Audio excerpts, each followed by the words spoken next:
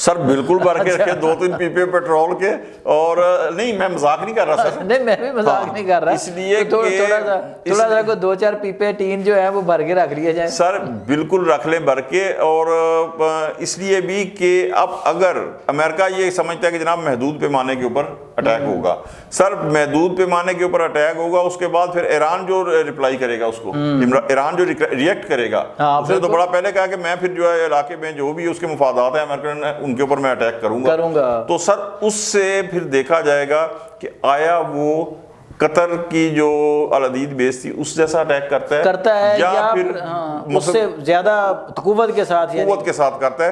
تو اب ایران کا جو ریئیکٹ ہے سر، اس کے بعد جو پہلے امریکہ، اس کے بعد ایران کا ریئیکٹ جو ہے سر وہ بڑا کاؤنٹ کرے گا اس صورتحال میں۔ یعنی کہ آپ کو یعنی کہ صورتحال آنے والے وقت میں کچھ زیادہ اچھی نظر نہیں آ رہی سر، ایک کہتے ہیں نا خدشات، لیکن یہ سنگین ترین صورتحال بننے جا رہی ہے یہ اس خطے کے اندر۔ جی دوستوں ساتھیوں، یہ تھے سید ذوالفقار علی شاہ، جنہوں نے بڑی تفصیل سے اس وقت جو تنازع ایران اور امریکہ کے درمیان چل رہا ہے اس کے جو اثرات مرتب ہوں گے پاکستان پر، ایشیا پر اور خود امریکہ اور ایران پر، ان سب کو بڑی تفصیل کے ساتھ بیان کیا کہ کسی طرح بھی پاکستان جو ہے وہ ایران کو چھوڑ کے امریکہ کا ساتھ دے سکتا ہے، اور نہ ہی روس اور جو چین ہے وہ چاہیں گے کہ خطے میں یہ جو امریکی اثر و رسوخ ہے وہ حد سے بڑھے۔ تو اب دیکھیں کہ حالات کس طرف جاتے ہیں، اللہ کرے کہ یہ جنگ کے بادل جو ہیں یہ آگے نہ بڑھ سکیں۔ آج تک کے لیے اتنا ہی۔ اپنا اور اپنے گرد و نواح کا بہت خیال رکھیے گا۔ اللہ نگہبان۔